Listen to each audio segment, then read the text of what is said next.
Welcome to Faith Over Breakfast. You are listening to a podcast by Pastor Eric Deepen and Pastor Andy Littleton. If you enjoy Faith Over Breakfast, we encourage you to rate it on the Apple Podcast app, on Spotify, or Google Play. Thank you and enjoy the podcast.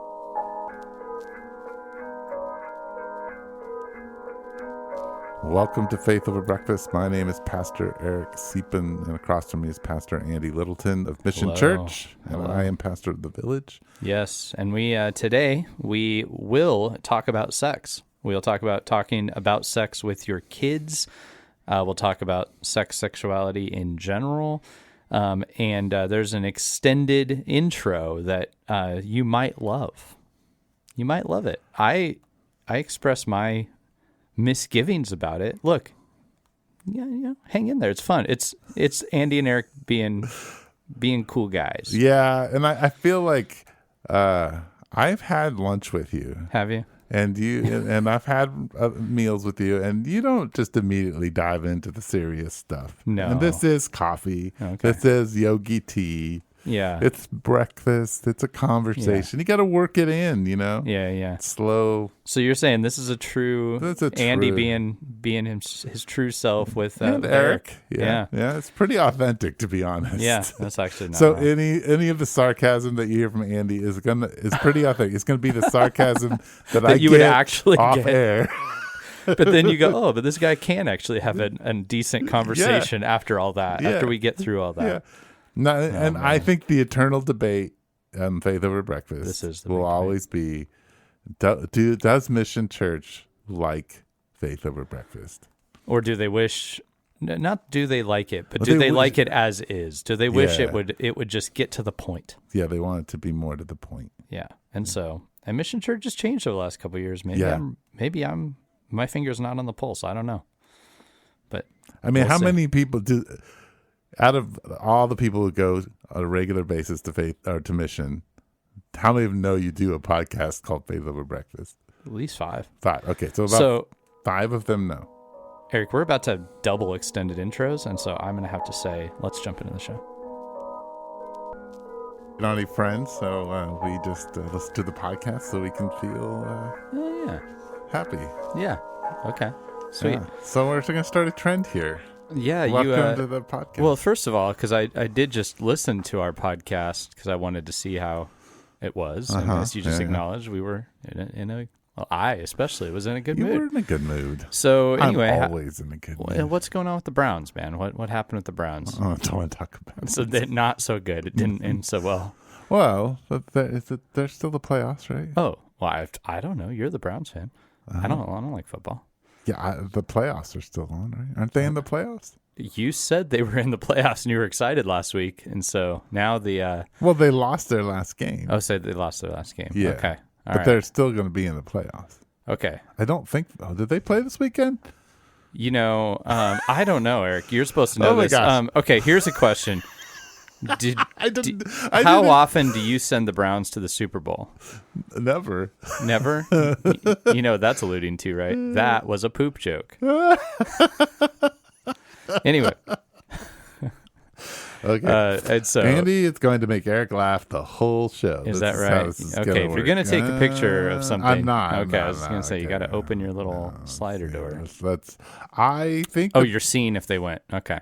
Yeah, they play the Texans tomorrow. That's what I thought. Okay, they didn't play any of their starters or anything. So at the last game. Interesting. Okay. Yeah, so Oh, it was like last game of the season. They were just they didn't want anybody to get hurt. Yeah. I gotcha. Yeah. Okay. Yeah. No, Joe Flacco wasn't playing. Nobody was playing.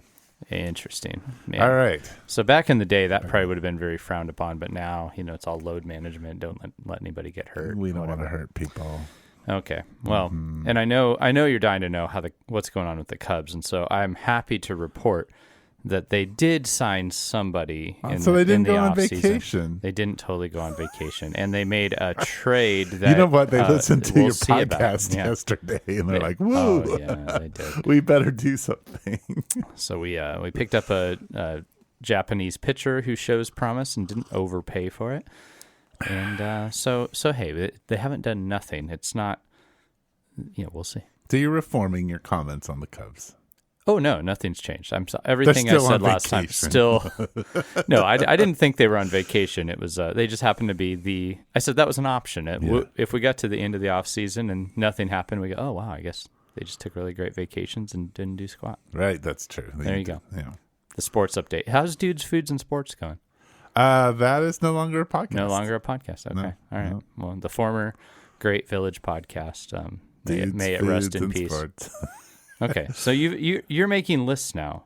Well, So this is the new Faith Over Breakfast thing. Is Eric's going to list off all the potential topics. I'm going to respond immediately, and one of them might become the topic. Yeah, I like this idea. You got to get a little creative after the many years of podcasting. Okay, well, shoot, let's do it. All right. Okay, number one, should Trump be on the ballot? On the ballot, I don't care. No, I think his picture should be on it, and we should remember what happened. Okay. So what's the deal with prophecy?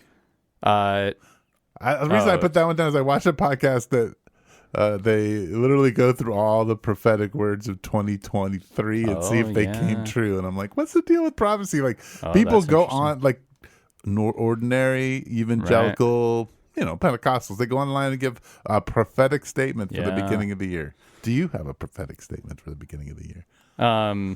It's going to happen. Okay.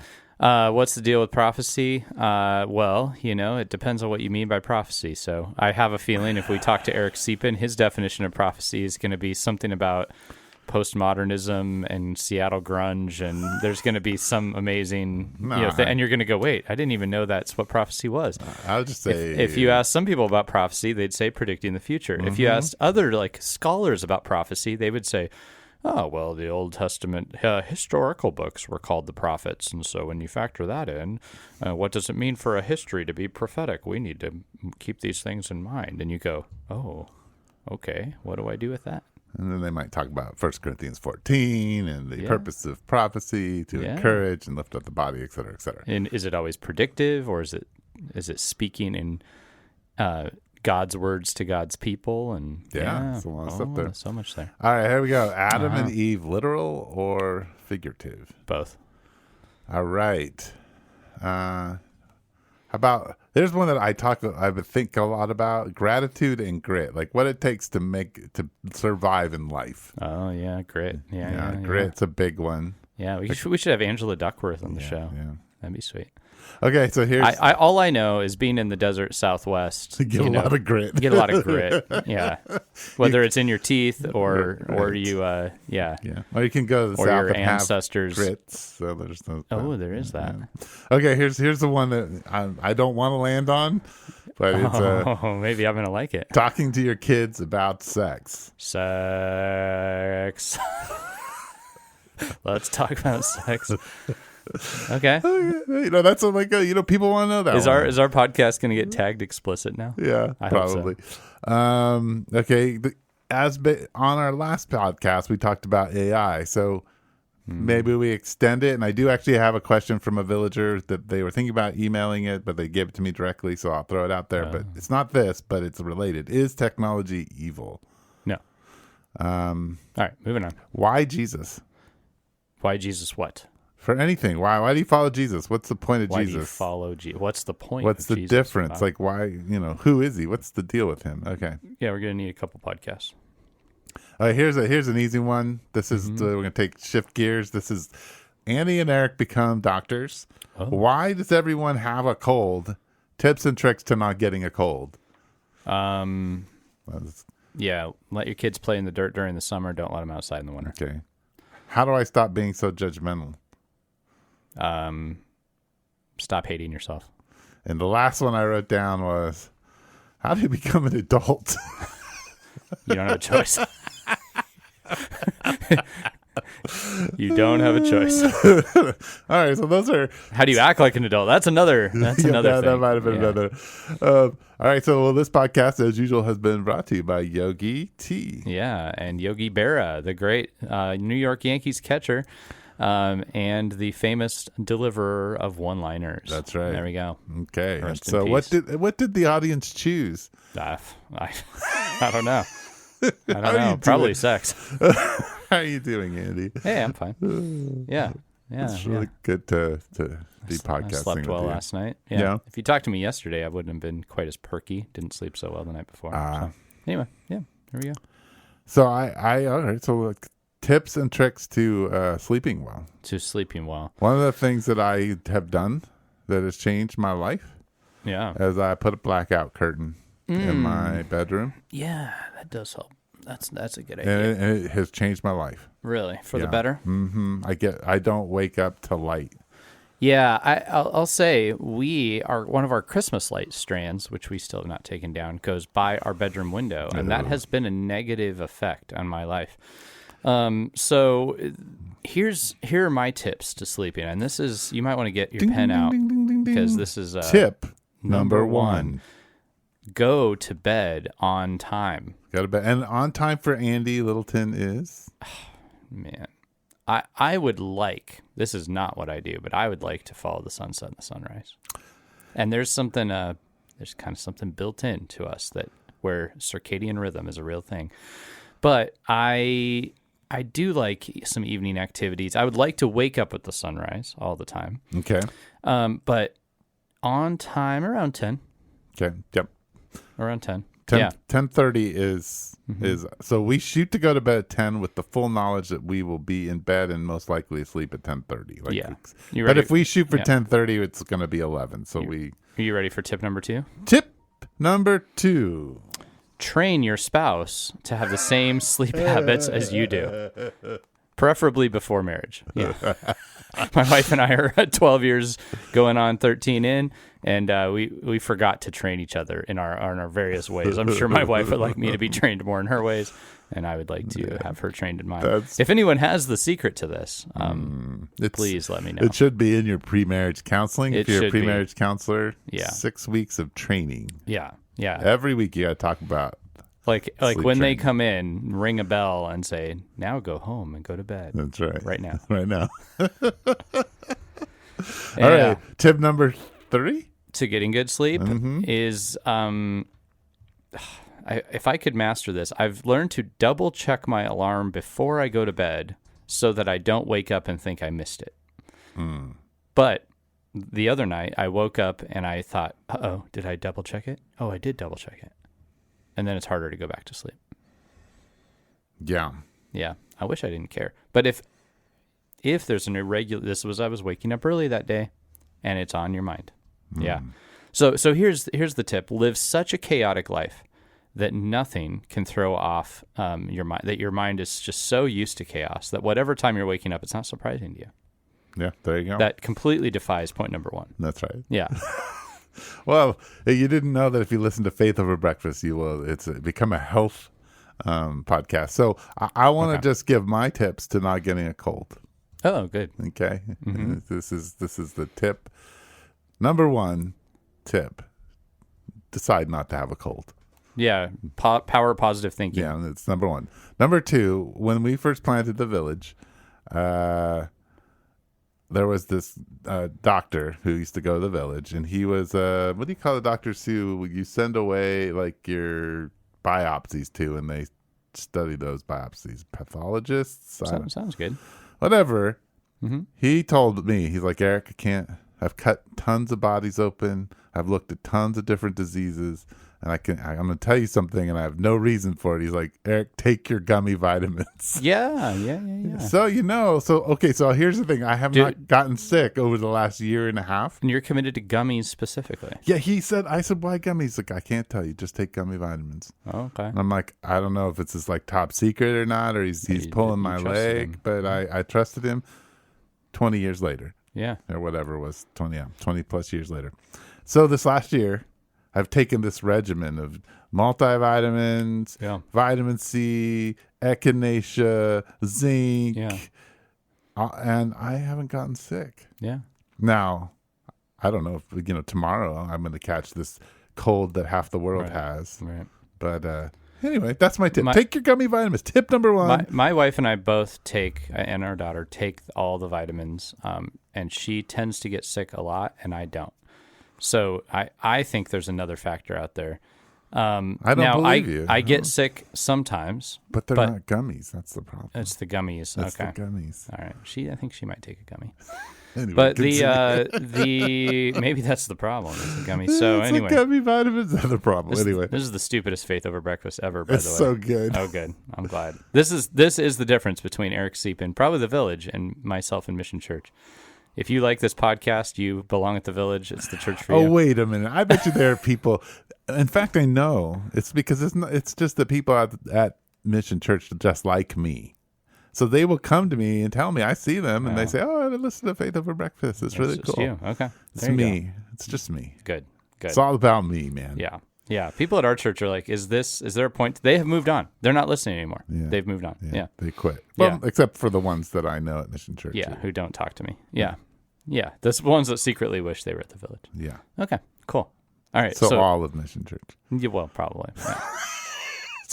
So anyway, the difference between Mission Church and the Village is they don't like Mission Church wants a serious podcast. Yeah, podcast about serious things.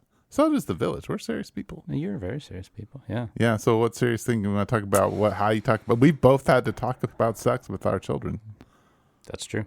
Okay, let's do it. Let's do it. Yeah, and then we can tell everybody on the front end that if they can get through all the extraneous banter or enjoy it, there's a sex talk on its way. Yeah, and who doesn't want that? That will hook you right there. Yeah.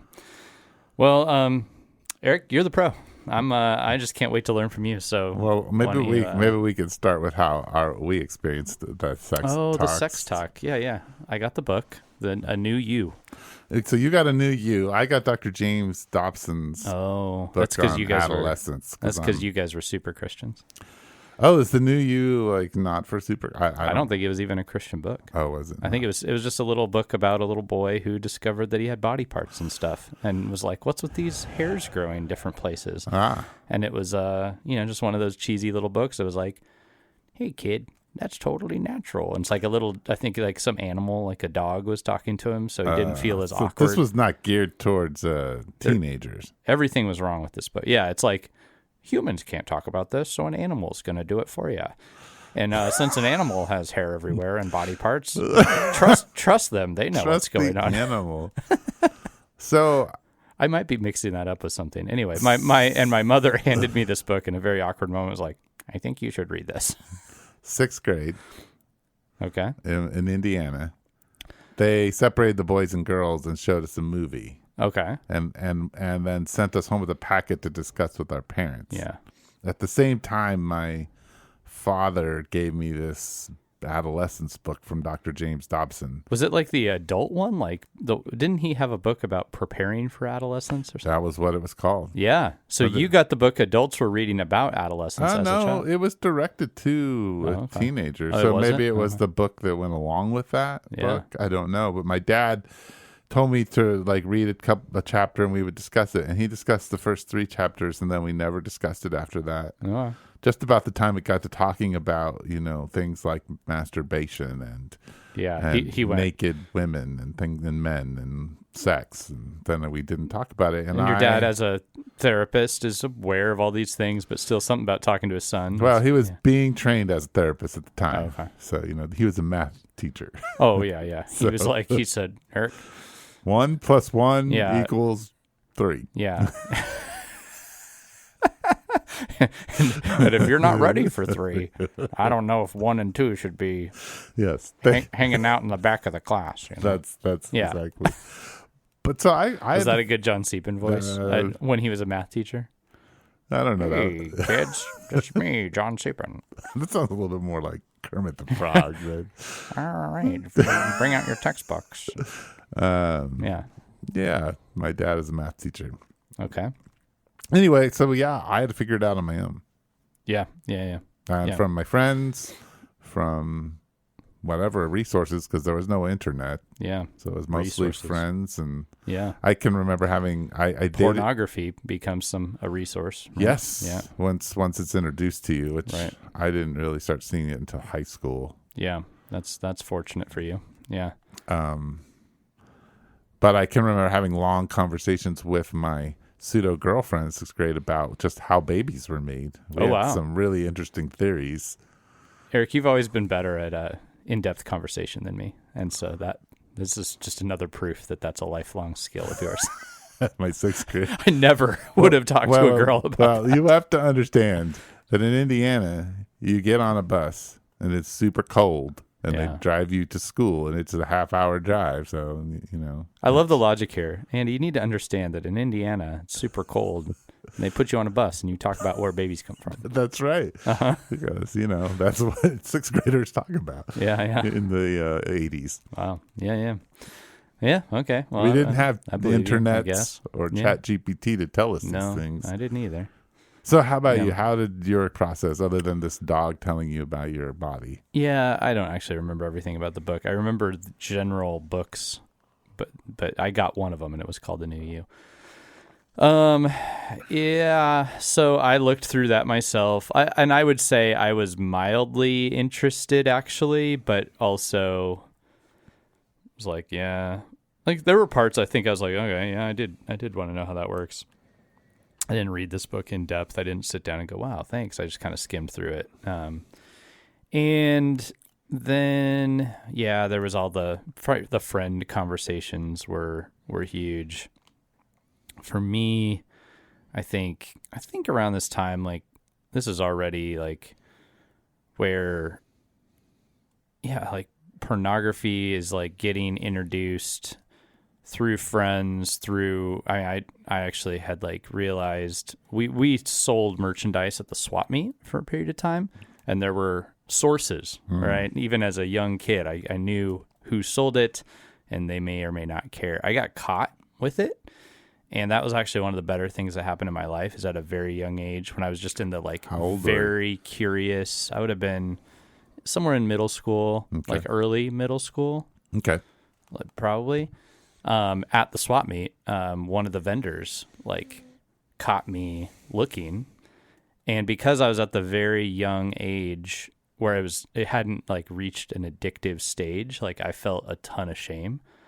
And that, though I didn't really know how to unpack that was a good thing for me. I think I had to go, like, whoa, why do I feel this way? And I'm not saying that was, like, the end of my problems or something, but it actually significantly changed my feelings about. So, like, if a friend later would bring something out, I didn't have that, like, oh, let me see it mentality. I was like, I know there's, like, this bad feeling associated with that, and I don't really know if it's good. And so I had this interesting, like, wrestling match early around that because of that experience. So but that was a place, so friends, those images, and let's see, didn't really have conversations with my parents. Yeah, so neither of our father or mothers sat down and tried to help us navigate the world of pornography, or just even knowing about what it means to have a healthy sexuality.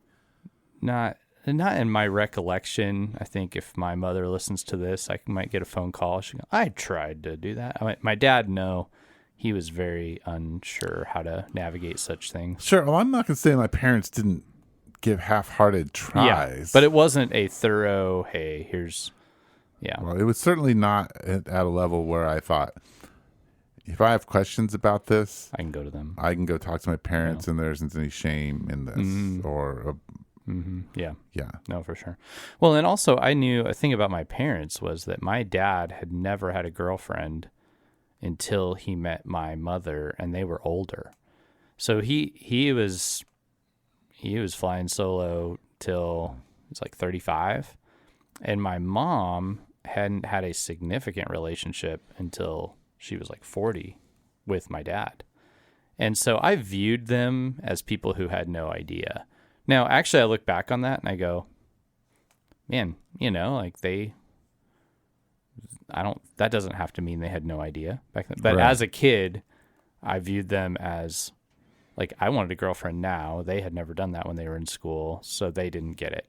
So that was another silly reason I didn't feel like they had information. Sure, but as a kid, your kid logic is not something that's Right. It's just never going to be reliable. Yeah. But it was something like I also, and I think you did too, grow up in the purity world in Christianity. So there sure. was, I mean, I can remember lots of conversations about, how the girls dress, and they're not to tempt the boys, and the boy all of the keep yourself pure. Yeah, a lot of that talk definitely made me want to see more.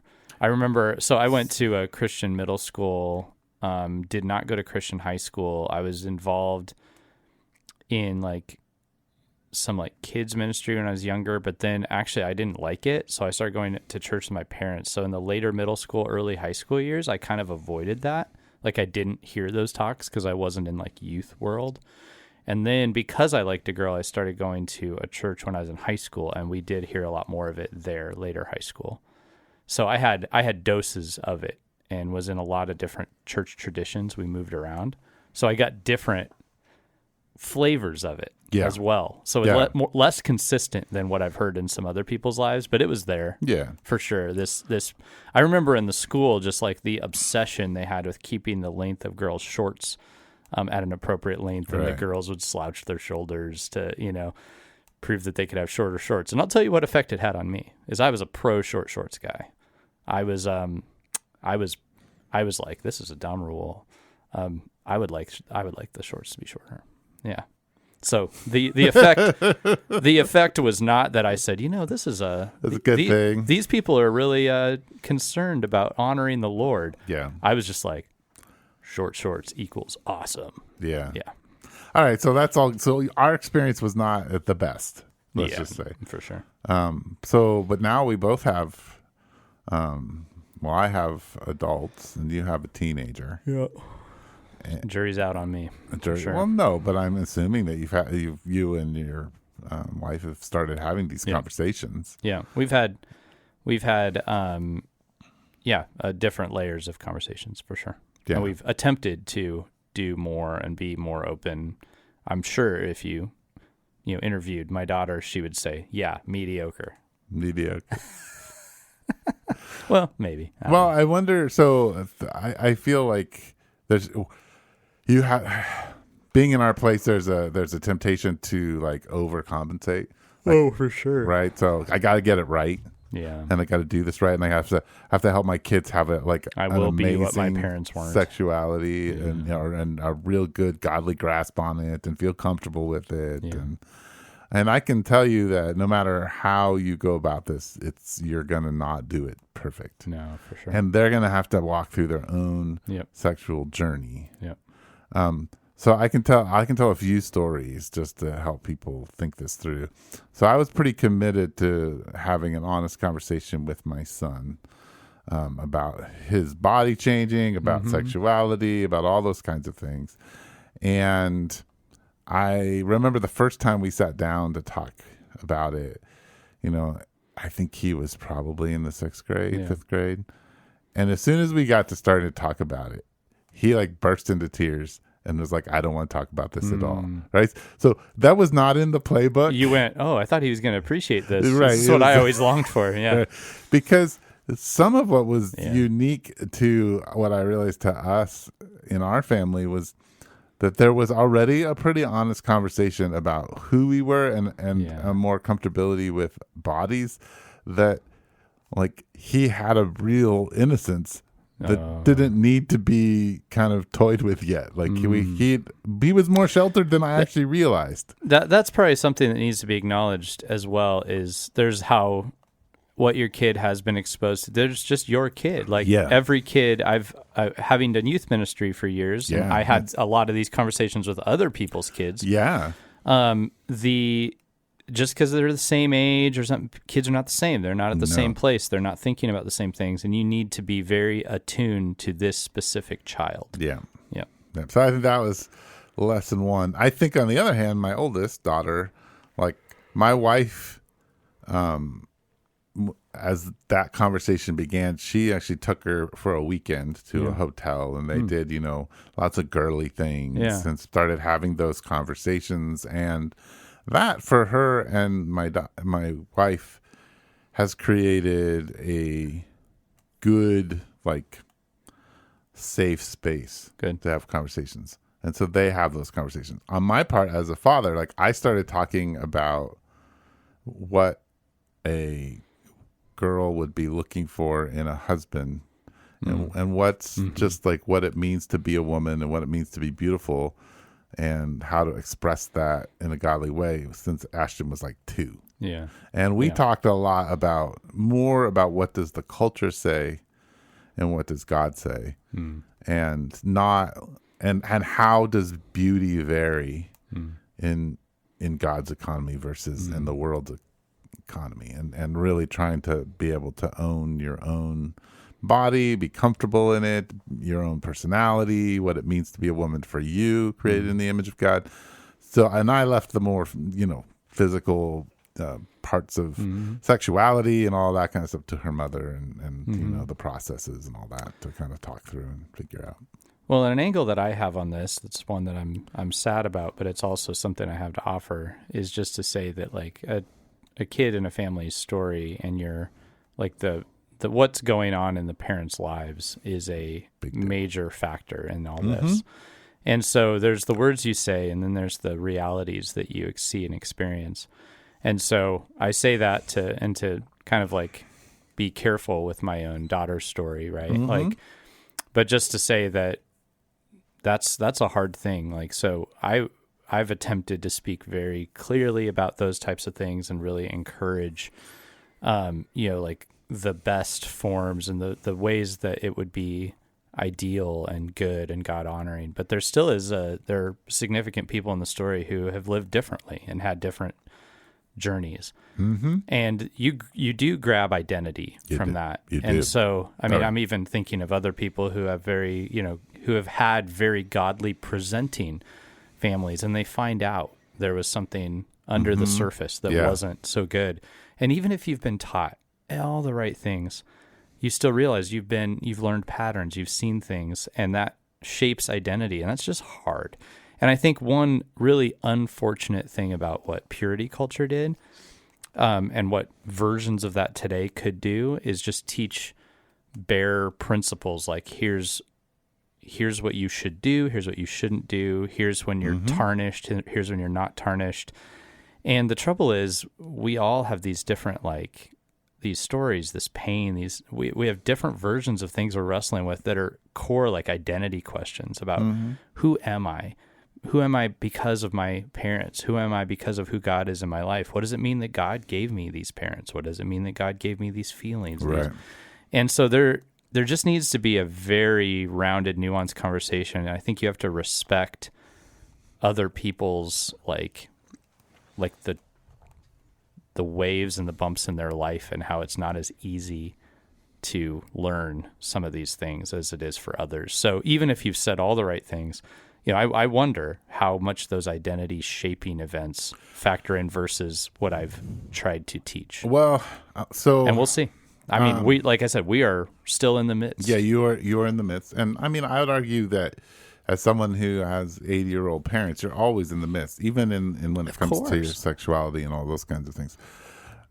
What I would say, though, when you look at the data, young girls who, not fathers getting it right, but fathers being present in their life. Yes, it makes a massive difference. It helps with the lens. Yep. And that's a big deal. And the data's there. You just can't. It's pretty massive in how important fathers are in their both of their children's lives, but in particular their daughters, in negotiating this world, because this world has been out to, in a way, I mean, it's been out to get men and women, but women are at the front uniquely end. So. Yes. Uniquely so. Yeah, uniquely so. So, yeah.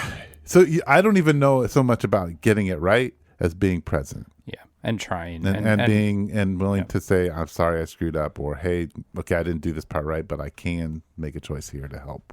Yeah. No, for sure. You're absolutely right. And I think that's one of the drivers that keeps me engaged. Yeah. Is saying, I don't know if there's a perfect, I don't know if there's a right, I don't know where we're at in the process, but like my attempt to stay engaged lovingly, openly guiding this, speaking words of wisdom and of how things ought to be, apologizing when I fail, and that is necessary. Yeah. Yep. Yeah. But it's, there's so much that comes into these questions. I mean, as I walk with people, when it was youth workers, people in my church, realize there are just so many complex factors going into how people think about sex. Agreed. And because our world is so broken, there's so many broken narratives about sex. Oh, yeah. Because sex is at the core of where the enemy attacks. Yep. And our identity, and he wants to pervert it in so many ways. Yep. I just I was actually as I do, I was checking to see if the Cubs made any transactions this today, and what pops up on my news feed was that there's a new polyamorous TV show that's first time like that.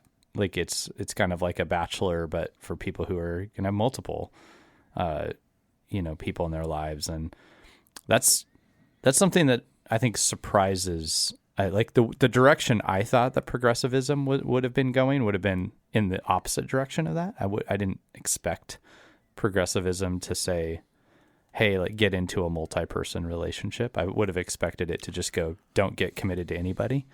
But our culture, I mean, what that says to me is our culture cannot get away from the idea that you need to be in committed relationships, like whether it's gay marriage or polyamory. Like there's this. I'm always surprised. I'm like, why even bother? If there's no God, if there's no order, if there's no way it ought to be, why even say I'm yours? Why do it? Like, just do what you want, But our culture knows, and you can't. Like, we want covenants, we want promises, we want to be safe and stability, yeah. And those things are all. And so we're grasping for how can that look with this sense that I want to be free and to express myself. And those are competing values that are getting mashed together and get very complex. But our sexuality is wrapped up in that. And so it's like these experiments with these deep parts of our souls that get expressed sexually. And we want to say, oh, my body and my soul are two different things, but we know they're not. Right. We know they're not. Yeah. We do know that it's all interconnected. Like, you just can't. This is why people get hurt when they're betrayed, and so right. And why when somebody touches you inappropriately, you're offended, and it scars you. It changes you. Right. Yeah. So. Yeah, I mean, I think on one hand, it feels like it's a scary place to raise a child. Right. And I do think that like we talked even in the last podcast, that our children have become the target of perversion at some at levels that I don't know if the level has changed, but the accessibility, of that, and through our devices, not only do our children have access to things, but people have access, or systems have access to the children. Like it is easy to deliver, and not just children, adults too. Like you don't even have to look, right? If you're of a certain demographic, things will come to you. They will be, and that's a change. It is a change. Like when I my little pornography story there, I had to go find it and risk getting caught in public, and that was part of what helped me not get as like drawn into it as I could have. Yeah. It's just the ease of access is. It's just true. Mm-hmm. Yeah. Yes, and we are all. I feel like we're more like walking wounded in our sexuality in a different way than, say, our parents or their parents before them. I mean, I think sexuality certainly in many ways, at least in the public discourse and probably in the private discourse too, excluded women in a lot of ways and women's experience and all that kind of stuff. Yeah. And even as I'm talking about, like, I'm from the perspective of a boy who struggled with pornography, it was just entering my mind, like, I'm not even talking about the impact it has on the women in the pornography industry or all women who know that they're being like judged according to that standard or consumed. Yes. Or, and then if pornography is consumed, you're just consumed by just walking down the street. Mm-hmm. And that is absolutely true and a major factor here. Yeah. Right. And our culture is even making the shift and has for a while now, that saying it's not just that men can consume women, but this is something that women can do. Yeah. They can consume men. And as it reminds me of like Wendell Berry once said this, going to feel like a non sequitur, but it's not. Wendell Berry had this statement about, he was criticized because his wife was his editor, and somebody was like, "Oh, you're subjugating your wife to yourself," and he wrote this scathing essay called something about feminism and the machine, that it really should be read. But he basically said, look, we're trying to live a life where we all like live on a farm together, and we as a family run this farm, and we assign roles that are fitting to each other, and we all collaborate and work together, like something more similar to how societies once operated, where the family and family's industry was at the center. And he said, you have so utterly given yourself over to capitalism, that you don't even realize, like you're so many steps away from what we were designed to do. And so he was saying to women, he said, so if you think that you're going to find freedom by running headlong into the office buildings where men go to kill their souls, to take their positions away from them, you're grossly mistaken. That's freedom's not in getting what men have. Men don't have freedom. And that would, I think a similar thing could be said about sexuality. Like you don't go running headlong into where men killed their souls. Men don't have freedom. You're not going to find freedom in that. You need to look for an older, better, wiser path. Sure. Anyway, there you go. Yeah. Well, and women who have pornography addictions report that they got into it because they wanted to be more connected to their boyfriends, with their husbands. They were introduced to it by them, not by choice, in the sense of like, oh, I'm just going to go do this on my own.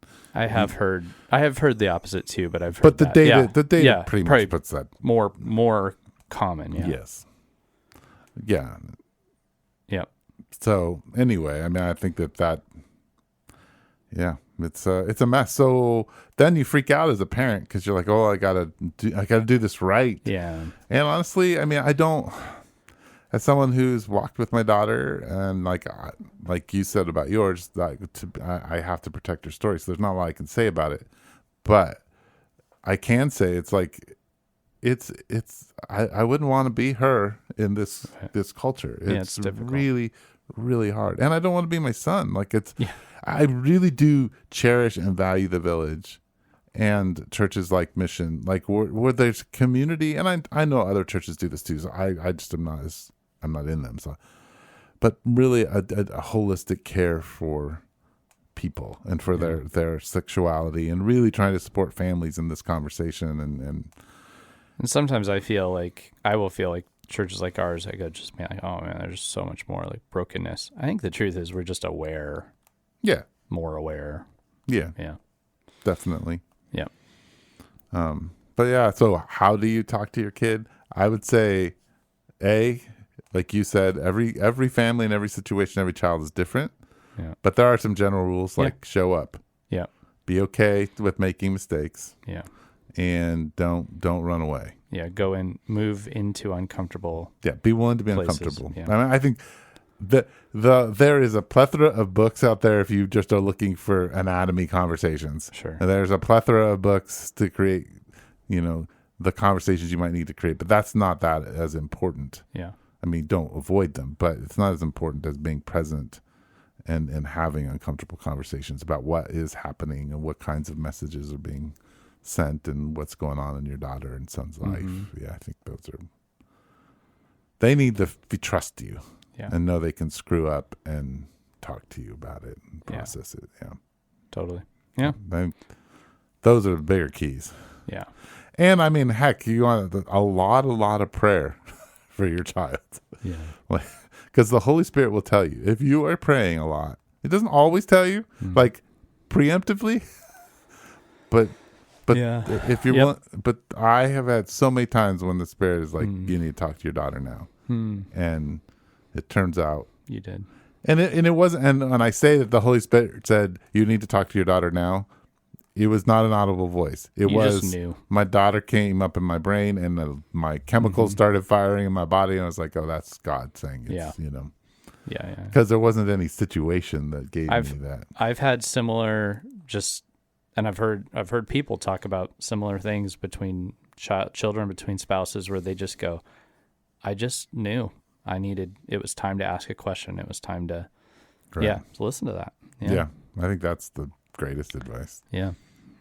We see that's the gift of being Christians is we see God's Spirit at work in that and follow the prompting. And He loves your daughter and son, your kids. He loves them to death. Which, what a gift to have that as a hope that we're not just these creatures out there procreating and surviving, that we're actually known and loved by our Creator. Yeah. That's an amazing resource in this whole conversation, no matter how complicated it is. Yeah. Mm-hmm. Well, thanks, Andy. Yeah. I think that was a good podcast. Yeah, I do too. Good job. The top 10 lists, what happens with all these other topics? Do you just kind of throw them in a box and shuffle them every once in a while? And I don't know. I just have been coming up with so a third of them are probably like podcasts that I saw that I didn't listen to. I thought, I wonder what they would have. And then a third of them I came up with on my own. And I guess the other 2/3 I came up with on my own. Yeah. Just started jotting them down. Sweet. So, that's great. Okay, cool. Well, there we go. Thanks for joining us, everyone. And remember, you can always reach out to us, faithoverbreakfast@gmail.com. Eric's little outro will tell you to share the podcast. That's great. Rate it. That's great. And we'll see you next time. Yeah. You've been listening to Faith Over Breakfast with Pastor Eric Siepen and Pastor Andy Littleton. Please share us on Instagram, Twitter, and Facebook. Thank you.